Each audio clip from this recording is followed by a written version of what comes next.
ভেজে মানে গলে গেছে, কষিয়ে নিয়েছি মশলার সঙ্গে। ভেজে রাখা চিংড়ি মাছগুলো দিয়ে দেবো।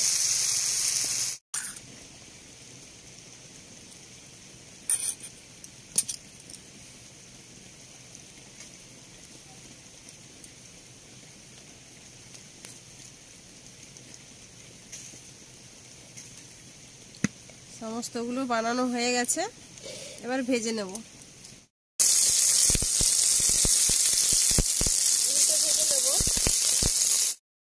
নমস্কার বন্ধুরা, টুনা কিচেন উইথ ব্লগে সবাইকে জানাই অনেক স্বাগত, অনেক ভালোবাসা। দেখো আজকে চলে এলাম লাউ পাতা আর শুটকি মাছ নিয়ে। চিংড়ি মাছের যে শুটকি হয়, শুটকি চিংড়ি যেটাকে বলে, লাউ পাতা দিয়ে শুটকি মাছের চিংড়ি দিয়ে আজকে একটা সুন্দর পাতুরি রেসিপি শেয়ার করবো। তো প্রথম থেকে লাস্ট অবধি ভিডিওটা দেখতে থাকো, আশা করি খুব ভালো লাগবে। তো উনুনটা আগে জ্বালিয়ে নেবো, একটু জল গরম করে শুটকি মাছগুলো পরিষ্কার করে নেবো গরম জল দিয়ে। তাই উনুনটা জ্বালিয়ে নেবো। বাইরে কিন্তু ঝমঝম করে বৃষ্টি পড়ছে, পুরো বর্ষাকালের মতো ওয়েদারটা। দেখো চারিদিকটা মনে হচ্ছে বর্ষাকাল বলে ঝমঝম দিয়েছি। উনুন জ্বালিয়ে দিয়েছি, কড়াইটা বসিয়ে দিচ্ছি। কড়াইয়ের মধ্যে এবার জল দিয়ে দেবো। ডাটাগুলো একটু পরিষ্কার করে নেবো, দিয়ে এবার পরিষ্কার করে ধুয়ে নেবো।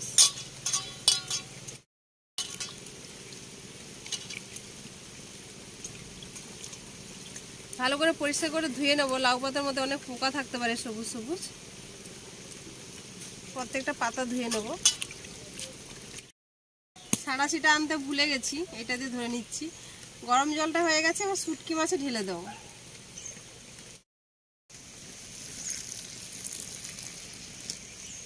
কিছুটা গরম জল রেখে দিয়েছি, কিছুটা শুটকি মাছে ঢেলে দিলাম। তাহলে বালি টালি যা নোংরা আছে পরিষ্কার হয়ে যাবে, আর শুটকি মাছটা একটু নরম হয়ে যাবে। পাতাগুলো দুবার তিনবার পরিষ্কার জল দিয়ে ধুয়ে নিয়েছি। এবারে গরম জলের মধ্যে ডুবিয়ে উঠিয়ে নেব।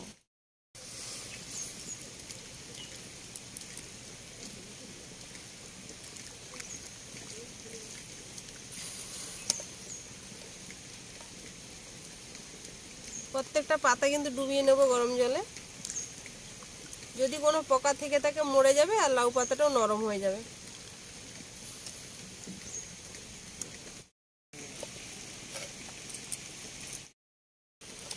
সমস্ত লাউ পাতাগুলো গরম জলে ভাপিয়ে নিয়েছি। এর পুরটা এবার বানিয়ে নেব। একটা মিডিয়াম সাইজের আলু নিয়েছি, এবার আলুটা গ্রেট করে নেব।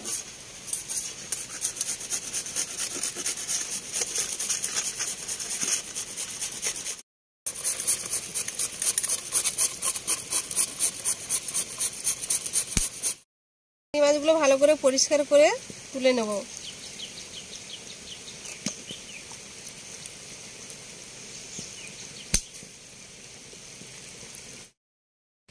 আবারও জল দিয়ে দিচ্ছি।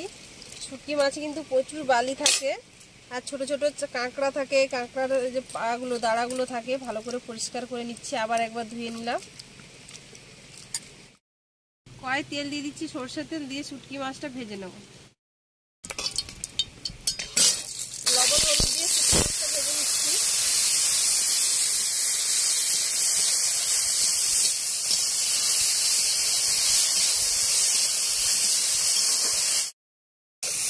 দেখো শুটকি মাছ বলে কিন্তু আর মনে হচ্ছে না, এখন মনে হচ্ছে এগুলো চিংড়ি মাছ।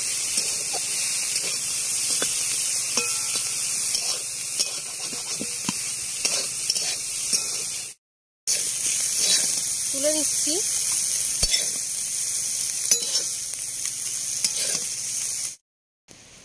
আবারও সরষের তেল দিয়ে দিলাম। কুচিয়ে রাখা পেঁয়াজ দিয়ে দিলাম। লবণ দিয়ে দিলাম স্বাদ মতো। হলুদের গুঁড়ো দিচ্ছি, লঙ্কার গুঁড়ো দিচ্ছি,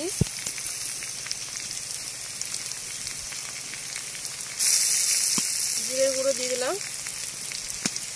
গ্রেট করে রেখেছিলাম যে আলুটাও দিয়ে দিলাম।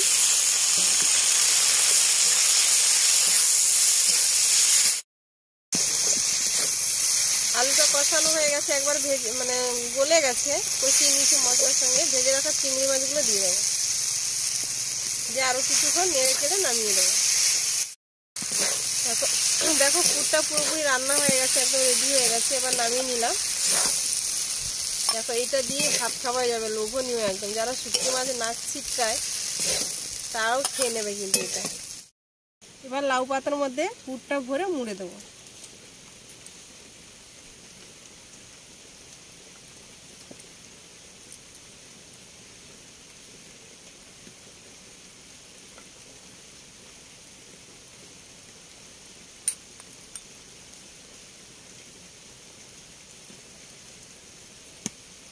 যা সুন্দর সেন্ট বেরিয়েছে না,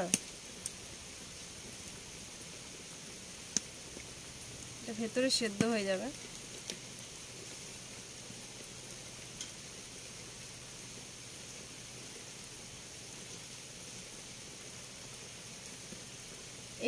এই ডাঁটিটা কিন্তু থাকবে,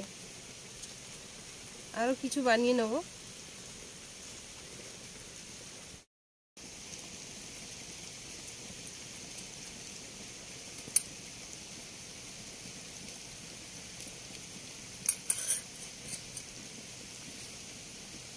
একই প্রসেসে সবগুলো বানিয়ে নেব।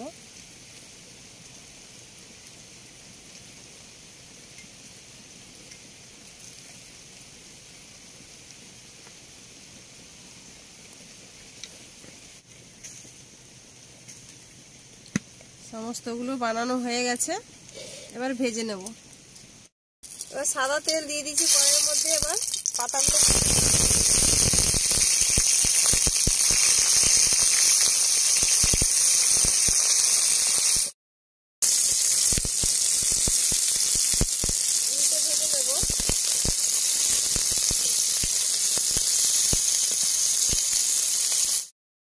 পাতুড়িগুলো দেখো একদম রেডি, তুলে নিচ্ছি।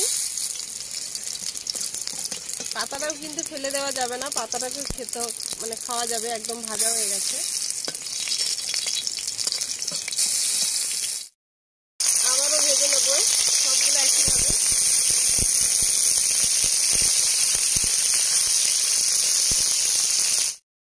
সবকটা পাতুড়ি কিন্তু ভাজা হয়ে গেল, দেখো রেডি একদম। কতটা সুন্দর লাগছে দেখতে, গরম ভাতে আর কিছু লাগবে না কিন্তু।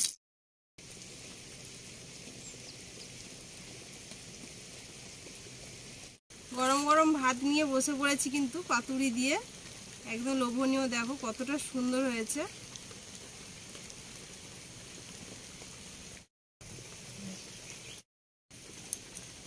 দেখো লাউ পাতাটা দিয়ে কিন্তু মেখে নিচ্ছি ভাতটা।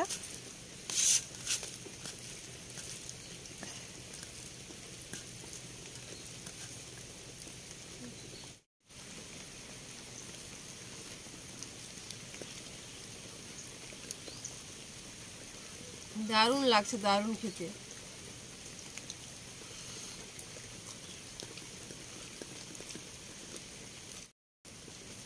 গরম গরম ভাতে একদম খেয়ে নিলাম। আর ভিডিওটা এখানে শেষ করছি। ভালো লাগলে লাইক কমেন্ট করো, শেয়ার করো, সাবস্ক্রাইব করো, সঙ্গে থেকো। আর যারা শুটকি মাছ না ছিটকায় দেখলে তারা কিন্তু অবশ্যই ভালোবেসে খাবে, গ্যারেন্টি দিলাম এরকম রান্না থাকলে। তো দেখা হচ্ছে পরের ভিডিওতে, মানে পরের কোনো রেসিপির সঙ্গে। ততক্ষণে ভালো থেকো, সুস্থ থেকো, বাই। আর আমাদের এই রেসিপিটা যদি ভালো লেগে থাকে বেল আইকনটি ক্লিক করে সাবস্ক্রাইব করে সঙ্গে থেকো।